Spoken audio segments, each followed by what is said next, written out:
sax players can play up to an F or an F sharp. There are keys built on the sax to make those notes. So on the tenor sax you can hear an F sharp, one of the highest written, not written, made is the F sharp, and there's the F sharp.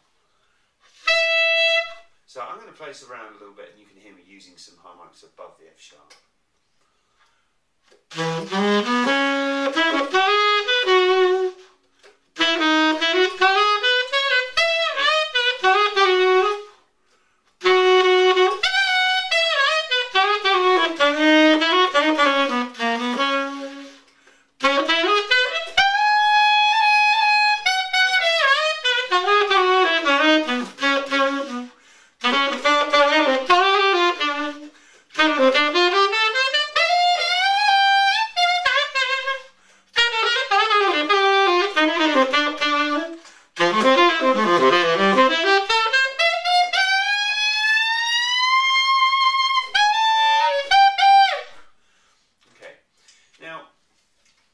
Suggest, I think, you know, that's me using a lot of harmonics. I would suggest that, you know, once you've mastered harmonics, perhaps not to use them all the time, depending on what kind of music you're playing, but just to be careful that you don't get stuck into just going, right, I'm going to go for it. And the natural bodily emotion is just to play as high as you can when you're sort of doing a solo to get it to its peak, and I don't think you always have to do that.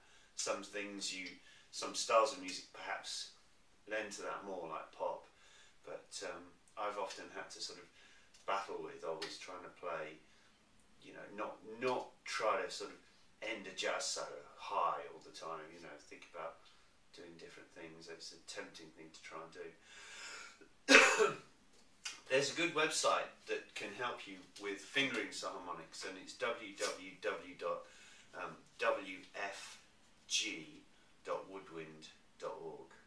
Okay, and that will have loads of variations of fingerings. And I think the only trouble with this lesson today is everybody's sax and throat and mouth are different, and so some fingerings that I'm showing won't necessarily work. So I won't get too hung up on fingerings. I'm just going to talk about how you can start to achieve, if you're an intermediate player, these harmonics. So we're on an F sharp, and hopefully you can all play an F sharp. I mean, I'm assuming you can. If you can't, let's go from the highest note that you can do.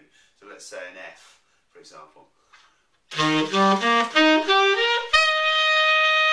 Now, very important that you're pushing from your stomach.